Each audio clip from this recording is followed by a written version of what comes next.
New World Aeternum versus Throne and Liberty. They're both open world MMORPGs. They both have a cinematic storytelling experience.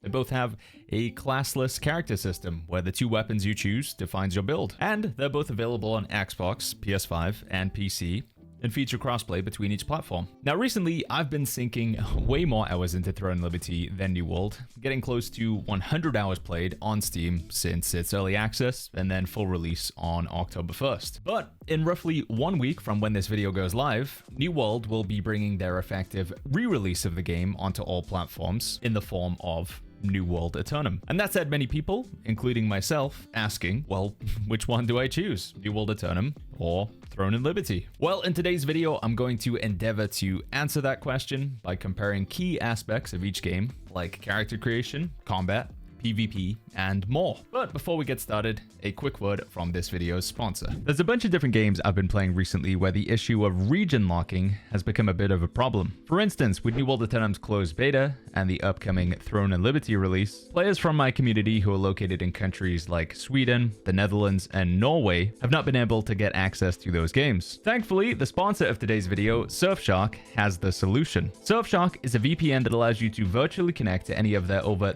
3,200 servers located in more than 100 different countries. You can use one account on an unlimited number of devices, and they offer a simple and safe way to connect to the internet via their browser extension or app.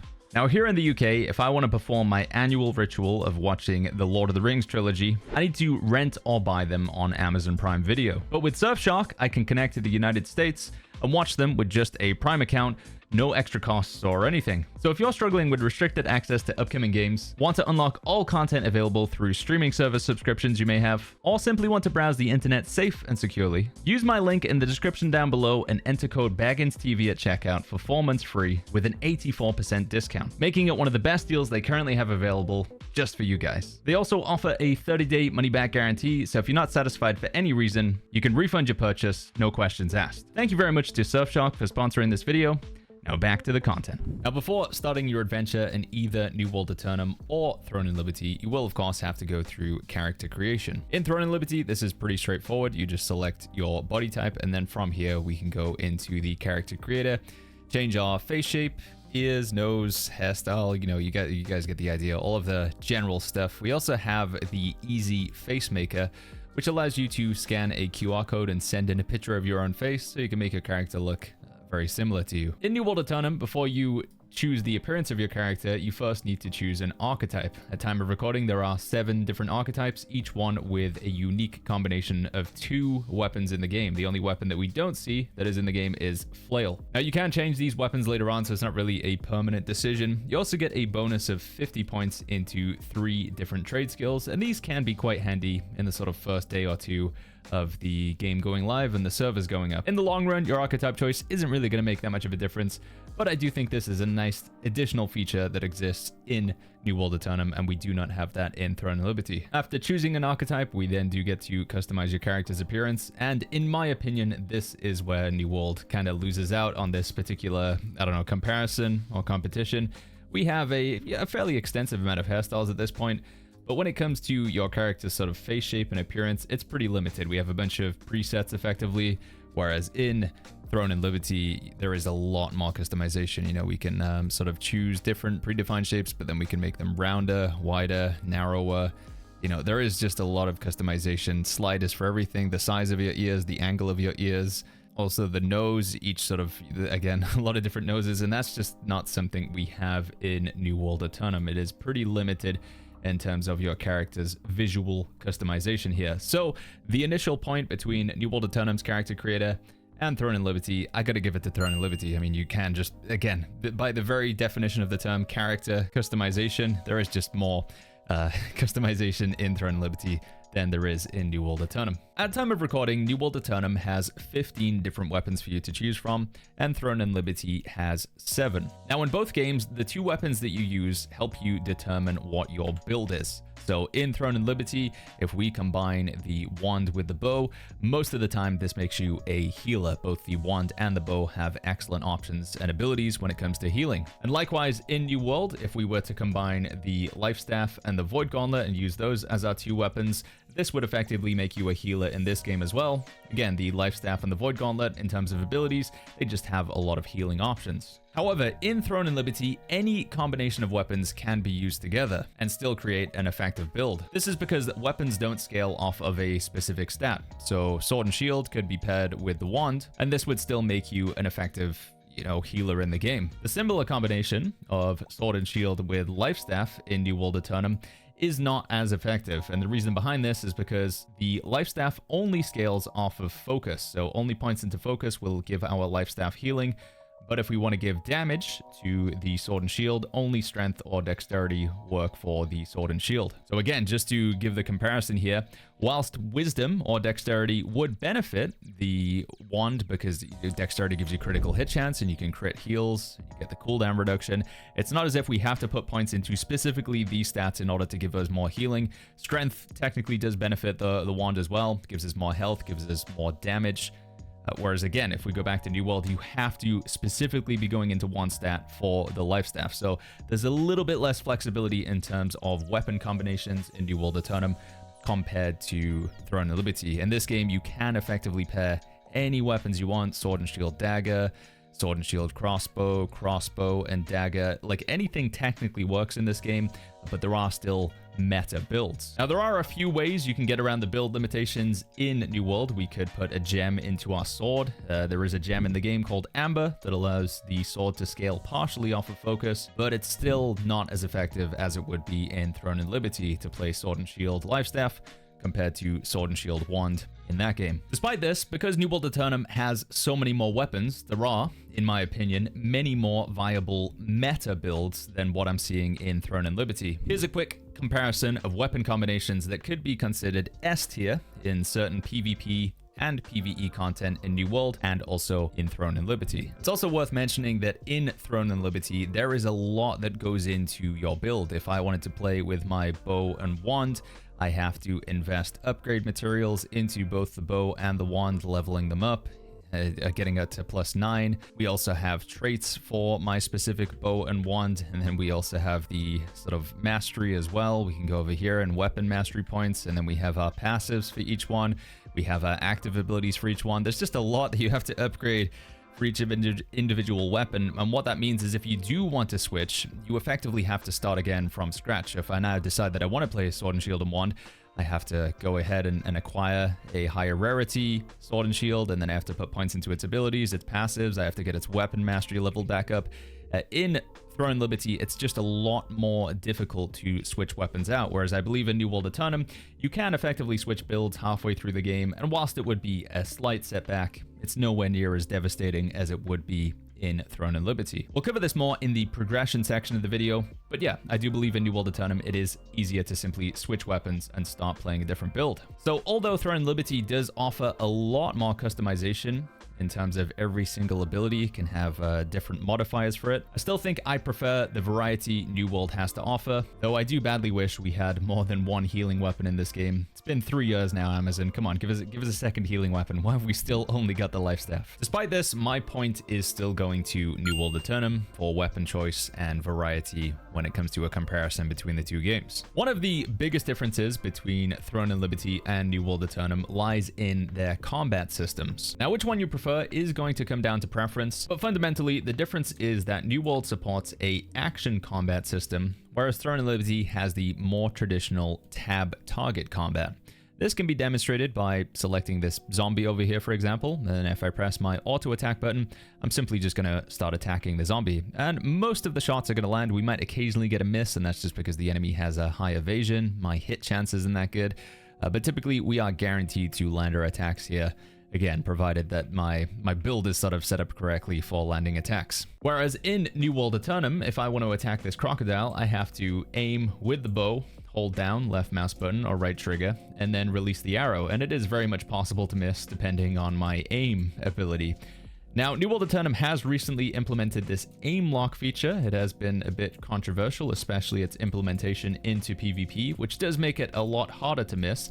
But ultimately, that could be the deciding factor or the difference between the two sort of combat. In one, aim is a factor, and the other one, the aim is effectively done for you, and it's more how you use your abilities and your positioning, your awareness of the surroundings that's more important. Whereas New World, it's the usage of stamina, and it is simply, yeah, like connecting your attacks in the first place is going to be more of the deciding factor with the combat in this game. Another big difference between the two games is the number of abilities that you have. In New World Aeternum, we have 3 abilities per weapon, and then we can potentially get the Heart Rune for a 7th ability, if you could call it that.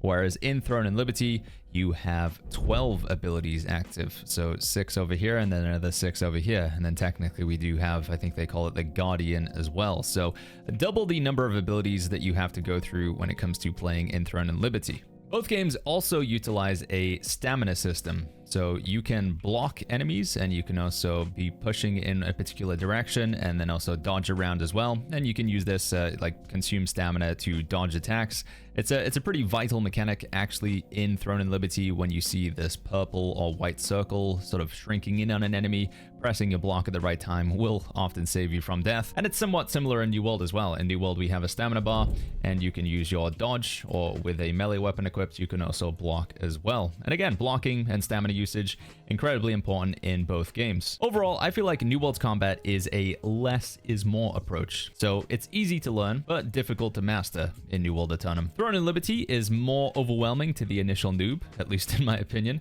but it does offer more customization, or way more customization in your build than New World. But they both do feel very different from each other. It's also worth mentioning that for controller players, this is what the controls look like in Throne and Liberty. So we have to hold down these buttons. This is obviously with the PlayStation controller. There are quite a lot of keybinds in Throne and Liberty, whereas compared to New World Aeternum, this is what our control scheme looks like in New World. Again, because we have less abilities, the keybinds, in my opinion, are just a bit more simplistic. Now, giving a winning point to Throne and Liberty or New World for combat is a bit difficult here, as it's kind of like trying to compare a banana to an apple. However, I prefer bananas, so I guess the point goes to New World Aeternum for combat. I just simply like the action combat more.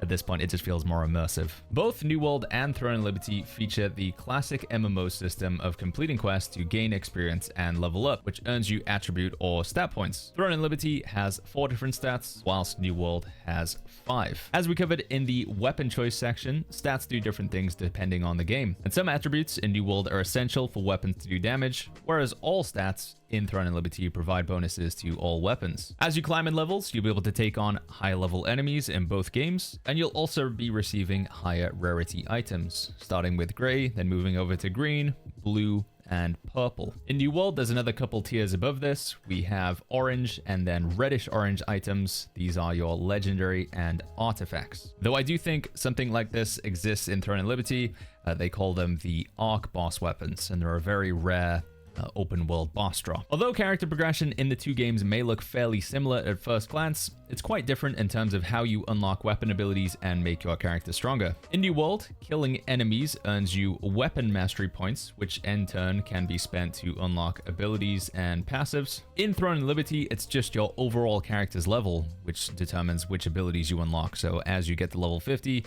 you'll effectively have every ability unlocked on every weapon. Throne and Liberty does also have a weapon mastery tree, but this is largely just used for passives, and the way you earn weapon mastery in this game is almost exclusively done from a consumable known as Training Dew, which you get from quests. Throne and Liberty also has a very extensive upgrade system involving growth stones, and then you also have another system for your abilities with skill books. You use these to upgrade your armor, weapons, and jewelry, along with the abilities and passives. Along with this, you also have traits on your gear. These are randomly rolled when you acquire the item, but can be switched out, added, or improved with the game's trait system. New World Aeternum has a perk system in place of these traits, so these are my perks here: Keen, Vicious, and Enchanted. So we have a similar thing, critical chance and critical damage, and we compare it to the bow over here, where we have heavy attack, hit chance, and the existing perk, which is critical hit chance. The difference between these two, though, is that you can change the traits around on this item, so we can change our critical hit chance, whereas this particular item I have in New World Aeternum, Keen, Vicious, and Enchanted, these are simply locked to the bow, and in most cases, you cannot change perks on your item with the exception of artifacts. With artifacts, you do get to change one perk or choose one perk. In New World Aeternum, it's also strongly recommended to join a faction and then level up your reputation with them, as it allows you to purchase weapons and armor, and later on, powerful crafting materials. There's a semi-equivalent of this in Throne and Liberty in the form of joining a guild. By joining a guild, you'll be able to complete guild activities, including donating resources, which in turn will level up your guild and then allow you to purchase important in-game crafting materials with the guild coin that you earn from your guild progress. While all of your characters' leveling can be done solo in either game, both will typically have you grouping up for most of the max level character progression. Now in both games, this max level character progression can be done with a group finder, queuing up as a tank, healer, or DPS for dungeons in either of them. But because of Throne's penalties on progression for not joining a guild, I'm inclined to say that New World Aeternum is a more solo-friendly game, and Throne and Liberty is more group-orientated. Now, because I'm mostly a solo gamer these days, I'm going to give the point to New World Aeternum for leveling and character progression. Both New World Aeternum and Throne and Liberty feature crafting systems, allowing you to make weapons, armor, and jewelry for your character in the game. In general, I would say New World's crafting systems are a bit more in-depth, as it features a full loop of gathering, refining those materials, and then turning them into items, along with the crafting levels you gain for each step of the process. In Throne and Liberty, there is no requirement to get to a certain level of weaponsmithing in order to be able to craft purple weapons. Instead, you must earn the materials and the appropriate recipe, known as lithographs, which is done through quests, dungeons, vendors, and the auction house. Some materials can be gathered, but ultimately the crafting system in the two games are quite different from each other. In New World, it's more of a process, leveling up your crafting and moving to higher tier materials, whereas in Throne and Liberty, crafting to me feels more like something you do on the side with the materials that you're indirectly earning from completing other content in the game. Both games do have cooking and fishing as life skills you can spend time on. Fishing is a mini-game of dragging left and right in Throne and Liberty, and the caught fish can be used in some cooking recipes. In New World, fishing requires you to hold down a button to reel in the fish, but similar to Throne, you need to avoid too much tension on the line or the fish will get away. Again, fish caught in New World are used for cooking primarily, and cooking in both games allows you to make food for pretty good buffs in each game. New World Aeternum's gathering, crafting, and refining system is much more fleshed out, and even though I like the lithograph concept, I think the point on crafting, it has to go to New World Aeternum. Dungeons are a classic staple of MMOs, and both Throne and Liberty and New World Aeternum do feature them as content whilst you're leveling up and at Endgame. In New World, dungeons are called expeditions, and at time of recording, there are 12 of them, 11 of which are available in mutated form, which scales them up to a max level of 65 and gives rewards appropriate for max level players. You can enter up to 15 expeditions per day and 35 mutated expeditions per week. All expeditions are designed with the Holy Trinity, in that you have to have a tank,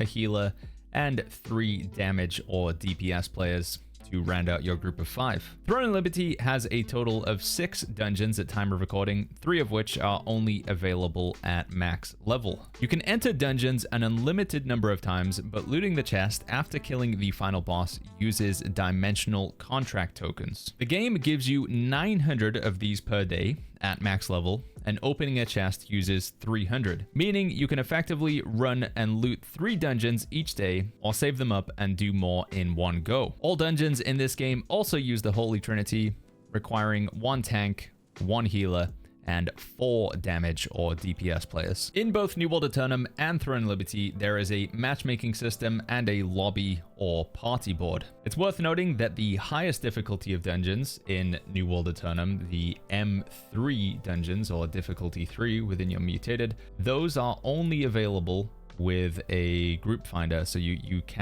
have to use a lobby system to do M3. You cannot sort of do the cross-server queuing where you click a button and it finds a party for you. So highest difficulty, only available with the lobby, but everything else you can just queue up for like we can with our normal expeditions over here. Whilst I like that New World Aeternum offers more variety in the amount of dungeons that it has, Throne and Liberty currently feels more rewarding when it comes to running them at max level. Outside of artifacts and dark matter, there usually isn't much good loot that comes from expeditions in New World. Also, the game has a habit of just vomiting items at you, most of which you'll be salvaging due to the perk combination not being good and the item being bind on pickup, meaning you cannot sell it to other players. Throne and Liberty's dungeons usually only feature one boss compared to the 2 or 3 you'll see in most of New Worlds, but so far I feel as though the mechanics of Throne and Liberty's dungeons are far more interesting. You'll have a boss where you need to jump into the air, stack on top of each other, or even run around as an exploding sheep. In New World Aeternum, most boss mechanics usually revolve around doing damage, killing minions, or interacting with an object,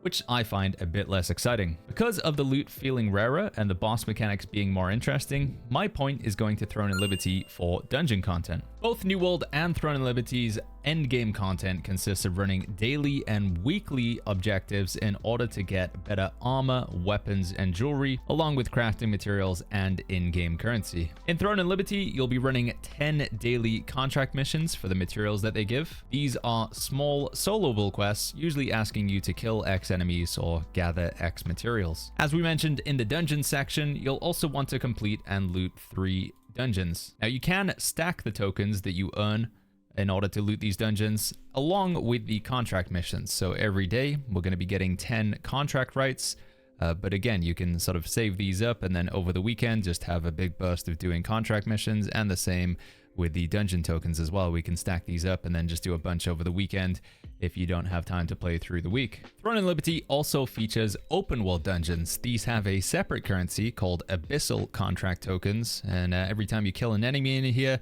you're going to be using a certain amount of tokens. This can be done effectively at any time, provided you have the tokens, so you can just go in and open world farm, kill lots of enemies in here, and get loot and gold. I didn't mention this in the PvP section, but these open world dungeons do become PvP hotspots during nighttime in-game. So there is a day-night cycle in here. I believe nighttime only lasts for 20 minutes, but yeah, if you're in an open world dungeon and it's nighttime, you can attack other players and they can attack you. Outside of this, Throne and Liberty also has an hourly event system. So on the hour, every hour, there are going to be a variety of different events, from things that you can do with your guild versus other guilds, so like a PvP event. You also have peaceful events like going around and gathering seeds and handing them in, killing wolves. And then you've got your world bosses, which again have a peaceful and a conflict or PvP mode variant to them. And then of course there is all of the guild content. So something that you're going to continuously be doing is working towards guild contracts to progress your guild. The higher level your guild is, the more advantages it gives to everybody. As you can see, a high level guild, it actually gives you more stats. You can summon bosses to take them down as a group.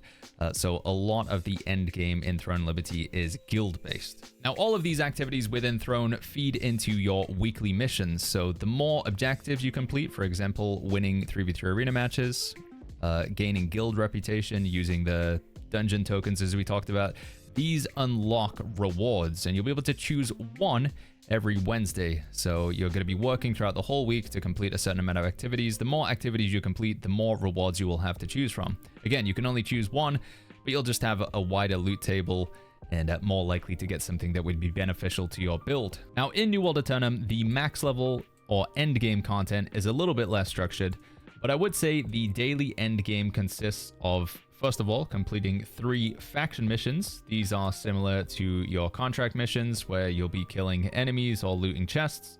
The reason why we do 3, as you can see, the first 3 completed faction missions will receive a daily bonus. You can get a 5 times bonus on the rewards for your first 3 faction missions. Gypsum Orb acquisition is another fairly important task in the early endgame for New World, and these can be acquired through a multitude of different ways. For example, we can turn 7 amethyst gypsum into an orb. These are earned from closing the corrupted breaches, which feature around the map. You can close these with other players, and some of them you can do solo. We also have obsidian gypsum, which can be earned from killing world bosses, completing expeditions or dungeons, doing PvP. Yeah, basically choosing 5 different activities, whatever appeals to you, and earning some gypsum orbs. The reason for this is because they are used for endgame crafting materials, and they're also used to upgrade your artifacts. In the early endgame, you'll also be running 3 daily soul trials, and perhaps a random mutated dungeon, just in order to get yourself some dark matter and some initial sort of mid-range endgame gear. So not quite the best stuff, but you know, something close to 700 gear score, again, from your mutated expedition. You can random queue for this and get a little bit of bonus loot, and the same with your soul trials. These are going to be pretty chill. We'll get you some dark matter and get you a few sort of items to get you started in New World Aeternum's endgame. After running enough soul trials and mutated expeditions to have a good enough gear score around the 700 point, you'll then want to take on the sandworm. The sandworm can be done daily and weekly, daily for some smaller rewards, weekly for larger rewards. And again, this is going to get you a lot of dark matter, gypsum orbs, and some 700, I think, to 710 gear score.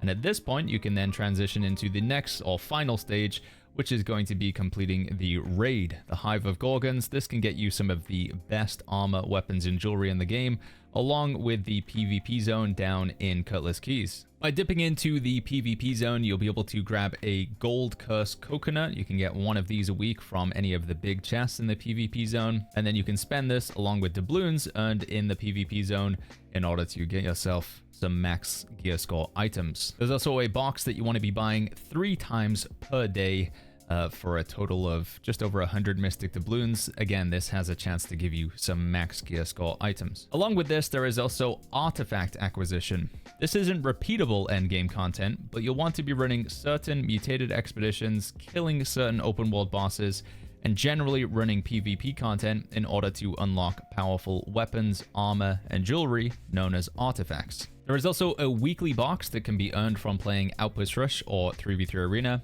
It's randomly given at the end of a match, so it may take quite a few games to get it, but again, this can have another max gear score piece of loot within it. In the past, New World has frequently been criticized for having very poor endgame, but at first glance, I do feel like New World Aeternum has more initial endgame activities than in Throne and Liberty. The problem I foresee with New World's new endgame they've implemented in New World Aeternum, where the best stuff only comes from the raid or the PvP zone, is that in a few months, this is all players will want to do, making soul trials, mutated expeditions, Outpost Rush, 3v3 Arena, effectively making all of this content pointless, at least in terms of character gear progression. Throne and Liberty seems less likely to suffer from this because of the relevant upgrade materials you get from the different types of content it offers. I think I'm tentatively going to give the point to Throne and Liberty for endgame here. Although New World does have a much wider variety, in my opinion, the limiting of 725 gear score to only the raid and PvP zone is likely going to be an issue for the game in the long term. As an overall outline of each game, Throne and Liberty is free to play with optional in-game purchases, whilst New World Aeternum is a buy-to-play game, also with optional in-game purchases. However, Throne and Liberty is often labeled as pay-to-win by many people, and I'll explain what that means and why they say that in just a little bit. So at time of recording, New World Aeternum is a $60 game across all platforms. And for PC players, if you are somebody who owns the base game of New World, it's effectively that plus the Rise of the Angry Earth bundled together. You can play New World Aeternum without the Rise of the Angry Earth, you just don't get all the content. Now within New World's cash shop, you can purchase Marks of Fortune. These are only bought with money and cannot be traded, though you do earn some of them from the Season Pass. These can be used to buy server transfers, gear set unlocks, emotes, and skins. New World Aeternum also has a new Season Pass every 3 months. The premium track of this costs the equivalent of $20. And it gives you some crafting materials, currency, consumables, a few skins, and some emotes. You can buy levels on the Season Pass if you wish, but completing activities within the game will just level it up. Throne and Liberty's cash shop allows the purchase of an equivalent currency called Lucent. Unlike Marks of Fortune, there are some ways that you can earn this in the game, including selling goods to other players. Lucent is again used to purchase skins, as well as 2 different Season Passes within the game. One is a permanent fixture called the Premium Leveling Pass, and you unlock materials from this as you level up. The other one is more akin to New World Season Pass or Battle Pass, where you have a free track and a paid track. Both Season Pass or Battle Pass, or whatever you want to call them, cost the equivalent of $10, and they both offer you similar things like upgrade materials, crafting materials, a few skins, emotes, etc. And again, in Throne and Liberty, you can buy Battle Pass levels if you so wish, but you can also just earn them by playing the game. The big difference between Lucent and Marks of Fortune is that Lucent is also the currency used to buy and sell items on the in-game auction house. If you want to buy consumables, gear, or traits from other players, you can do so with your Lucent, but you can also sell items to other players here, allowing you to receive their Lucent. This is where the discussion of pay to win arises in Throne and Liberty. A player looking to acquire good items and traits for said items can either invest a lot of time and effort, or buy a bunch of Lucent with real money, then grab whatever they want from the auction house. I've seen a lot of people arguing this idea and saying that it is not pay to win, but simply pay to progress or pay to convenience. Now, whilst it's true that everything in Throne and Liberty can be earned simply through playing, and there are no items that are strictly Lucent purchase only, I would still categorize this as pay to win. If I give myself 48 hours to level up 2 different characters and then compete in a 1v1 against myself, but one character was allowed to purchase as much Lucent as they want and then go to the auction house, and the other character just had to earn items in the game, I believe the paying character would win every single time. Now, it is worth mentioning that some people argue New World is also pay to win, as you can buy gold off of third-party websites and then use to buy gear off of New World's auction house known as the Trading Post. The difference here is that buying gold, or RMT, is against the terms of service for New World, and whilst anecdotally people would say it is not policed very well, Amazon do not profit off of this process, unlike in Throne and Liberty, where they are receiving a cut of your purchased Lucent. Now, perhaps this is unsurprising here, but I'm going to be giving the point to New World Aeternum for its monetization. $60 is obviously a much steeper barrier to entry than free, and I do think New World would benefit tremendously from offering a free trial of sorts, but I just think having the ability to pay for your progress instead of earning it, personally, I think it's a bit lame. Now, at this point in the video, there was going to be a big section about PvP, but unfortunately that file got corrupted, which sucks. But then again, the length of the video, we are getting, it's a lengthy video at this point, so let's do a quick TLDR on the PvP. Within New World Aeternum, we have a variety of different PvP game modes. We have 3v3 Arena and Outpost Rush, which you can just basically do all day long. And then in terms of limited PvP events, you have Wars, which only happen at certain times of day, 50 versus 50. They're quite restrictive. You have Influence Races, which sort of lead up to the Wars. Lots of people can take part in this. However, there is still a restriction on the number of people that can be in the area. And then we have the upcoming Cursed Mists, or the PvP zone, which is going to be added to the bottom of Cutlass Keys. And that can be kind of done as much as you want, and it is a free-for-all PvP zone. Within Throne and Liberty, we have 3v3 Arena, and then another form of instance PvP is called Conquest, which is like a 70 versus 70 guild battle. 3v3 Arena is the only game mode that I'm aware of that can be queued all times of day, but there is quite a lot of other open world PvP that can happen with the events. Several events throughout the day, like the boss fights, can be PvP flagged. At nighttime, dungeons become a PvP area, and then they also have a huge PvP event called Castle Siege. This only happens a couple times a month, I believe, but it is absolutely epic. Like, it's a huge, like the whole server can pretty much take part in Castle Siege. One thing that separates New World Aeternum from Throne and Liberty is PvP gives you a sort of PvP progression. You have the PvP rewards track. The more PvP you do, the further up the track you move. It isn't really a matchmaking of sorts. It's just like keep doing PvP and then you'll gradually get better rewards, including a lot of artifacts. This is missing from Throne and Liberty, but they do have the weekly mission, which does have some PvP objectives on there. Where I land on New World Aeternum versus Throne and Liberty for PvP is if you like large-scale organized PvP, especially if you like playing in a guild, I think Throne and Liberty is king. If you like sort of smaller scale, unstructured PvP, a little bit more chaotic, like 3v3 Arena, Outpost Rush, and just general open world shenanigans, then I think New World is better. So yeah, New World probably for the more casual PvP enjoyer, the smaller scale, and then Throne and Liberty for the large-scale organized PvP with its Castle Siege, 70 versus 70 guild battles, and even just like controlling boss fights as a guild as well. Ultimately, between the two, my point goes to New World Aeternum, just because, I don't know, maybe I'm more of a casual PvPer, and that's what I enjoy more. So the final score for this video, as we go through each individual section, I land New World Aeternum with 6 points and Throne and Liberty with 3. However, there are 2 other issues that I think you should be aware of as a new player deciding on which game you want to play.